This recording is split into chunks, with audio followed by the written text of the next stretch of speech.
This is where we try to bring it all together. This is the moment where we reflect on the conversations we've had today.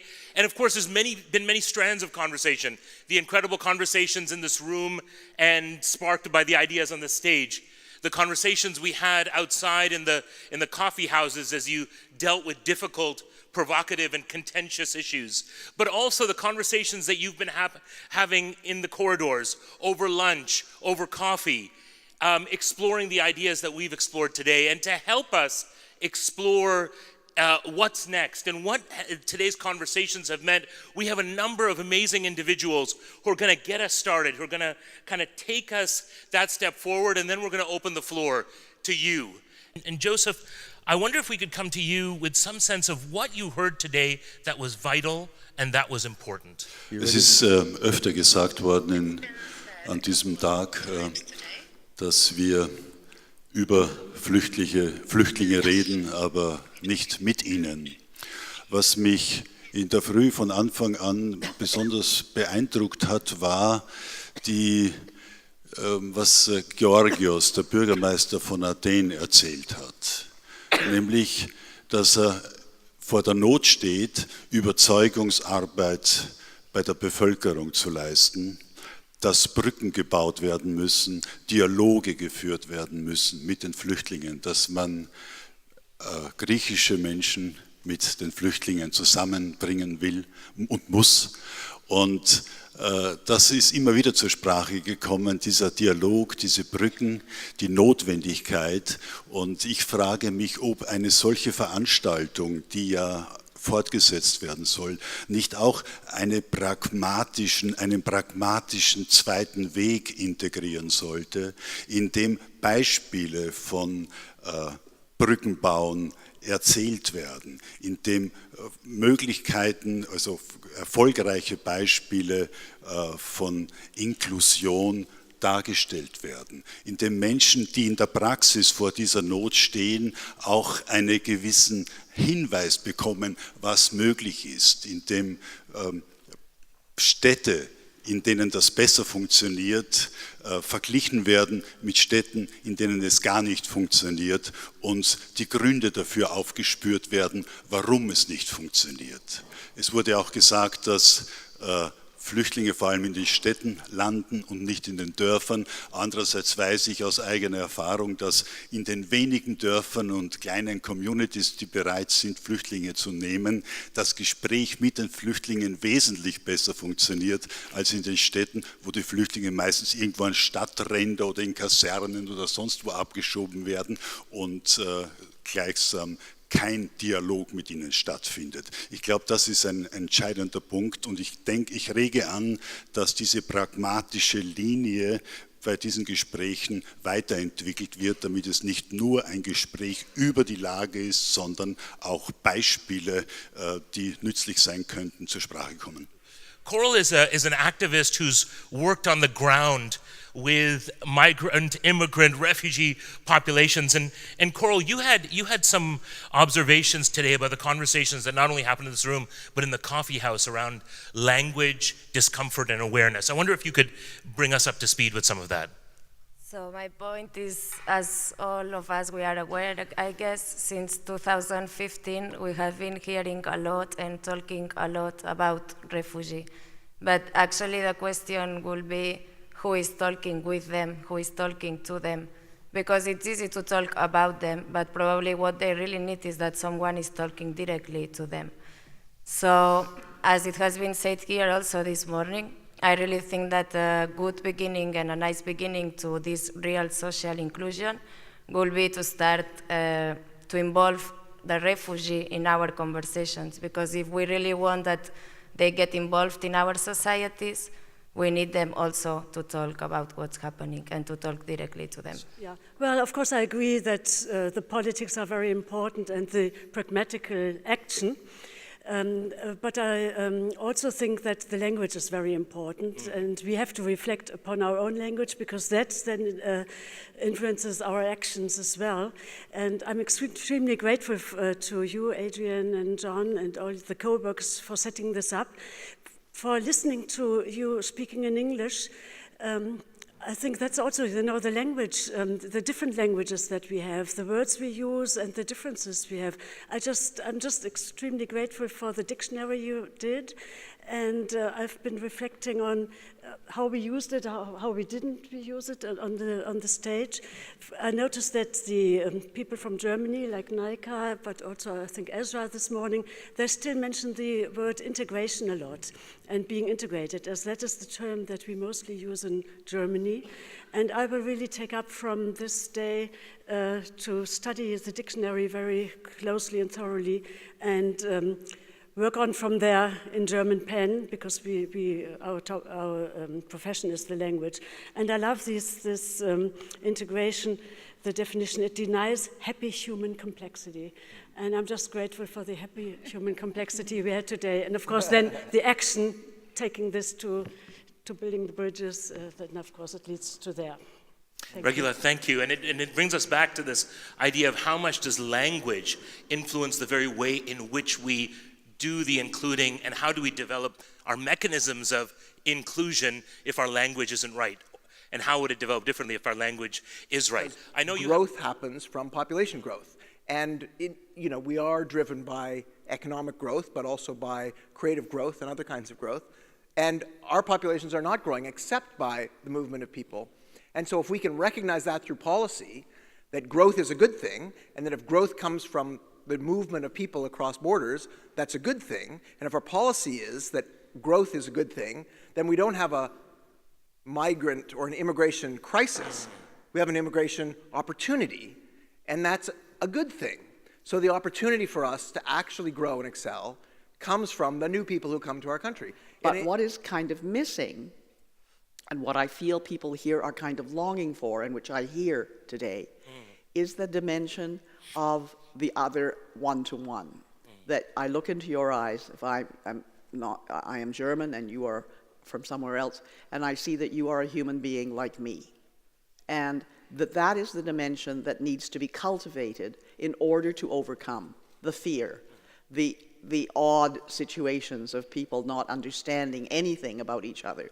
But if they understand their basic humanity of each other, that will be the place to go. And that's where Georgios today, the mayor of Athens, was right on when he said we have to make that communication happen in the neighborhoods, in the villages, on the streets.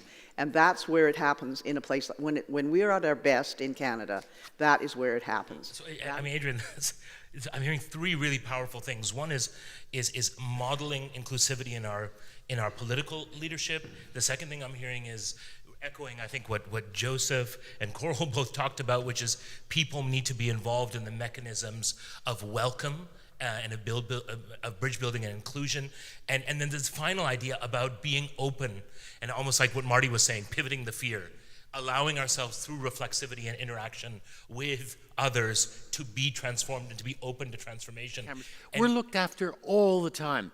We come into a building and we say to someone, and they say, well, here, I'll take you over there. All the time people are supported, not just by government, but just by other people. So the idea that it's odd or it's expensive to support newcomers is really the strangest idea, because we get so much support, informal and formal. Stories. And I think this is not said enough, that what the negative forces have done is to come up with a couple of usually false, evil or bad stories. And what humanists have been very bad at is telling the stories of success, which are true. That's what novelists do. We tell the stories. And I think we have to learn to tell the stories, of which there are thousands and thousands of stories, wonderful stories of success between newcomers, immigrants, refugees, and the people who are here or in Canada. So. As I said in the morning, I think it's not only a conversation about solutions and answers, but rather about asking the right questions. So the question I take away from here is, how do we reach out to people who are not here today, who are not in our inner circle? It's very much what Naika Fulton talked about, and Josef Hasslinger also. We talked about how difficult it is to live with uncertainty and ambiguity. We talked about fear as the anticipation of loss. So my question for all of us to take home is, how do we talk to people who are afraid and who are skeptical? Hi, Thank you. I'm Alex. I want to start with a reference to the last panel where somehow in a conference that's supposed to be about radical inclusion, one of the panelists comes up with the question, what's wrong with a country that's admittedly structurally racist and continues to oppress the marginalized, racialized minorities generation after generation and cause decades of trauma. And actually, this is an attitude which centers, is a cause of denying and trying to justify centuries of racism. We're talking about how to integrate people into our societies, but actually people don't grow up dreaming of integrating into a racist society. They are being forced to integrate, and they're being forced, and at the center of that force is European society. And I don't like this focus on language and discourse and putting the burden of dialogue onto racialized minorities when it's been happening for centuries and centuries of colonialism and racial dominance. So I would like to see more reflection and more sort of proposals for how to go forward reflecting on this privilege and actively trying to solve racism, even taking into account what we haven't talked about, which was really important before, how it's being exported overseas in terms of the climate and arms. General thing, how do we find elements to talk about the fear with people who actually have it? That's the challenge. How do we talk to those Yeah. who want to turn a blind eye or give you the cold shoulder? And it's by bringing that human element and showing that there are people who go from A to B to C, sometimes back to A and then to D. And that means that we show the human face, the struggle, but not to victimize it, but to show that people have those broken parts of themselves that they're putting together, whether you're stripped of your cultural identity or you have multiple cultural identities, and you're allowed to have that. Yeah, I'm a classical pianist from Denmark, and I just want to connect the two, like from the session about art and then Nika's ending comments, that how do we reach the people who fear within our own countries, the people who are subjected to this populism and populistic politicians. And we talked about language as a barrier and that we need to meet people face to face. And I think that the obvious answer, being in a cultural house, is art, because it's trans language, or how you say, it's a universal language. Music is a universal language, everyone understands it, and it's also a way to connect with another human being, not a system like the state or social media, but you actually connect with the artist performing. So I would like to maybe, if we could elaborate a little bit about the opportunities we have in art to use that as a way to humanize also the Muslims or the foreigners, because I think it's one of the most important tools against dehumanization, which in the end is what causes racism. So we believe, and you'll notice it in the people we've invited, that, and we always have, which is we believe that art and culture are at the absolute core, in the narrow sense, but also in the broad sense, of what has to happen. Politics, administration have a key role, but without art and culture, you're really talking about just about power structures, and therefore about top-down elite structures. This is a way of exploding that. So I wanted to come back to the fear issue, and I really wanted to say that we should not forget that not only the hosting community have the fear, but also the refugees and immigrants who are coming here. They have their own fears as well. They have trust issues, they have fear of losing their identities, their religion, their children, their values, and all of this. And we should, it's a track of two lines, so we should not only work of raising the fear from the hosting community, but also from the other side, from people who are coming here. And we, as people sitting here, we should do the advocacy and the raising awareness in our own circle to begin with, and then to the outside circles to raise the awareness that we should erase fear from both sides, not only the hosting community. I think, again, we're talking about when people here in this room talking about migrants or immigrants, it's always about immigrants who are of color, right? Because when people move around in Europe, if you're white, you're not considered necessarily an immigrant, or if people who come and learn the language of German from Holland or something like that, it can easily be seen as German. They never get asked, where are you from? And by talking about immigrants and newcomers, we're also avoiding the question of the people who were already originally there, like First Nations people in North America, in all of the Americas, and in other parts of Europe as well, like the Sami and the Greenlandic people, and Romani and Sinti. Nobody has mentioned Romani and Sinti today at all. I'm an Afro-German. My Afro-Germans have been in Germany since the 15th century for a very long time. So this idea of like people of color being new to Germany is just false. We've been around for a long time. And I'm also not an immigrant. So there's also people of color who are not refugees or immigrants, and although I think this is very important to talk about them, who experience some of the same things. So I think that it's really important to center other narratives. For me, I think it's very frustrating to keep talking about a group of people who are reproducing right-wing ideas when at the same time I'm navigating the city that I grew up in, and just in the last 2 months, I've been the victim of 2 racialized attacks, and around me was a white majority of people who did not speak up. And this is a common experience that people of color are making more and more in the society. So I would also say, so what's next, about looking at historical narratives, right? And communities of color in Germany have been doing this work. This is not new.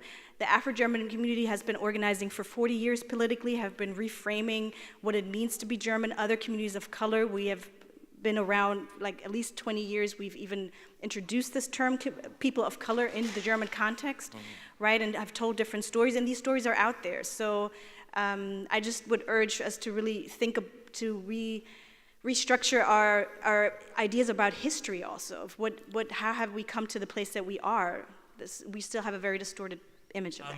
Thank you, Adrienne. You've been listening to all of this sort of circulate around you. What impressions are you left with as we come to the conclusion of the day? We're getting a feeling where people feel that they can talk to each other and that they can try these ideas out.